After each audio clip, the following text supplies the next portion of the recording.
insanely cool cars, tool reviews, and auto repair videos. Okay, I want to go over with you and share with you some of the things that I've learned about the chains and the sprockets on the 440T4, the 4T60, 4T60E, 4T65E series transmissions. Actually, technically they're transaxles, but let's not get into semantics here. Now, I could go down this path where, explain these 33 teeth have two different variations, and, some of them are 3.70 outside diameter, which went from 1993 and up. Some of them are 3.756 outside diameter, and which would be this one right here. It measured 3.75. The parts book would call that a 3.76.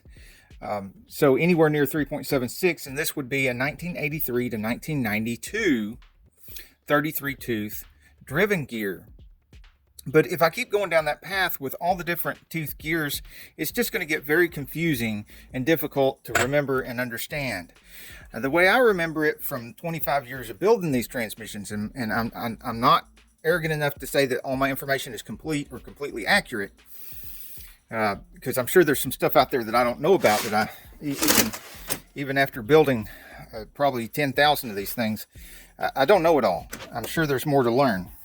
But here's what I've noticed that has helped me in making sure that I use the right parts with the right chains. Number one, if you look at these two chains right here, and don't look at where the outside link, but do line up the outside links with each other so that you're doing apples to apples and not apples to oranges. So you got the outside link here and an inside link here. Outside link here lined up with the outside link, inside link with inside links. Now where the outside links are, if you look across here, you count 1, 2, 3, 4, 5, 6, 7, 8.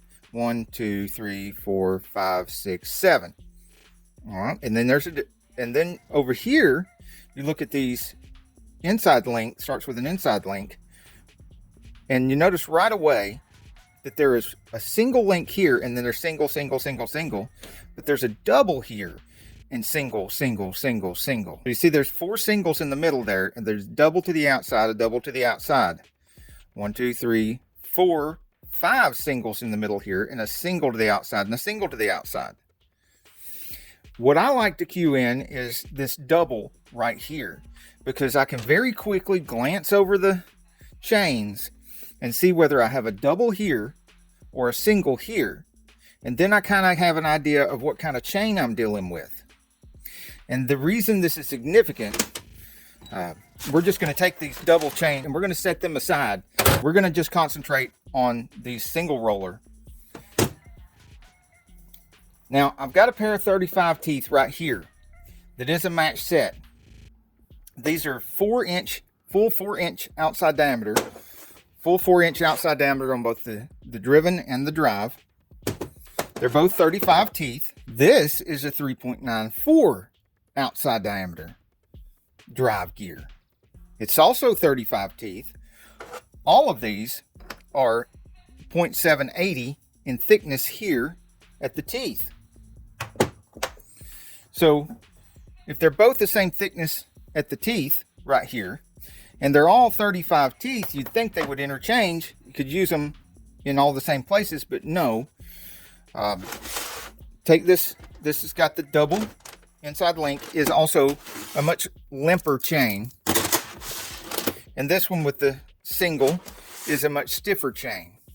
And you can add, feel free to add in the comments other chains that you know about that differ from these two chains. Because any information that you add in the comments could be very helpful to people that are trying to figure out which sprocket they need to replace their old sprocket. We also have 37 teeth. We have 33 teeth. Let's stick with the 35 teeth right now. Let's take this 4-inch diameter and look at how it sits there in the chain. See that? Let's make sure we got plenty of light here on the subject. Okay. See how it rides up on the top of the teeth?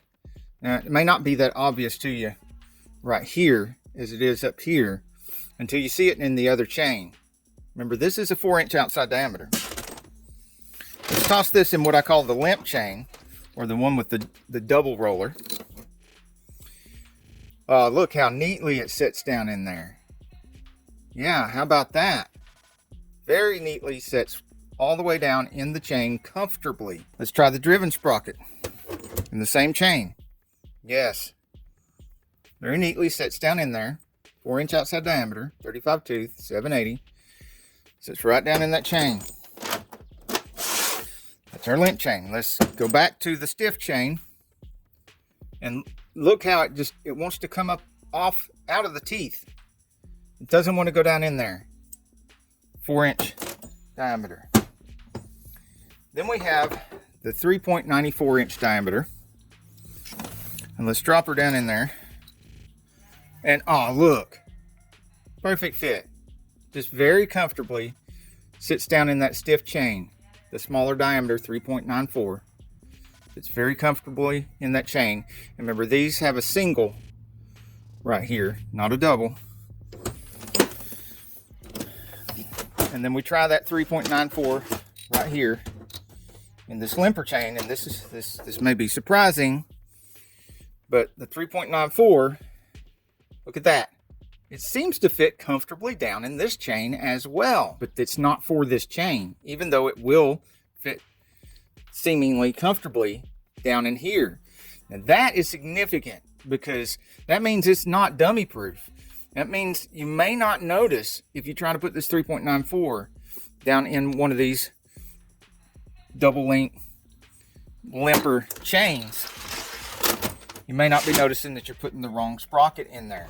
And if you don't remember anything else, at least remember that. Now let's check a few other sprockets while we have them. We have a 37 tooth here that's 4.23 in outside diameter. And look how it does not want to fit down in that single link stiffer chain. It doesn't want to go in there. But this 37 tooth 4.2 diameter in this lamp chain fits right down in there.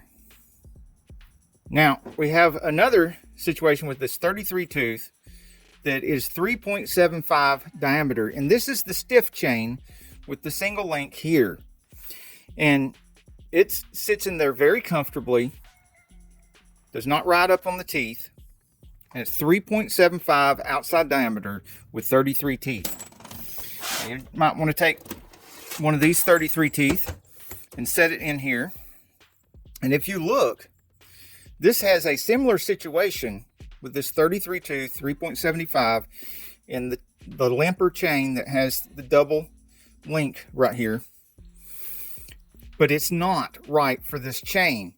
You can kind of see that it's not going down in there quite right, and it's doing the same kind of thing. This 3.75 33 teeth.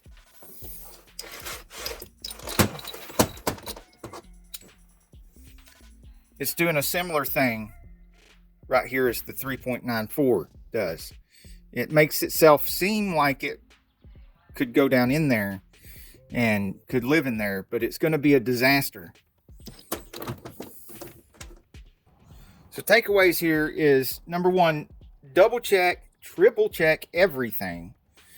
And if you've got the limp chain like this, and your sprocket's not over 4 inches in diameter, it's probably wrong if it's not over 4 inches in diameter. If it's under 4 inches in diameter, it probably doesn't go with this chain that has this double link. And vice versa with this stiff chain with the single link. These seem to work best with the sprockets that are under 4 inches in diameter. Now, if you're a real masochist and you're just a glutton for punishment and you want to get incredibly confused and hurt your brain, then pause the video right here and just study all these part numbers and year models and different teeth counts. Have fun. There it is. All the information you could ever want on sprockets, but not the chains. Unfortunately, it doesn't say anything about the chains. But hey, there's just some sprocket information. And do you have any stories about your experiences with sprockets, whether good or bad? And do you have any more information that you could add in the comments that might help someone out? Till the next video, I'd like to wish you all an insane amount of success And don't forget, get off the couch and get dirty.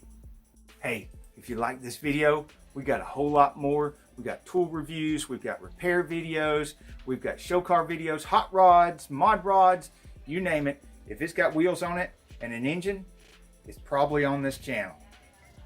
So subscribe, like, and binge watch Saneauto. Binge watch Saneauto.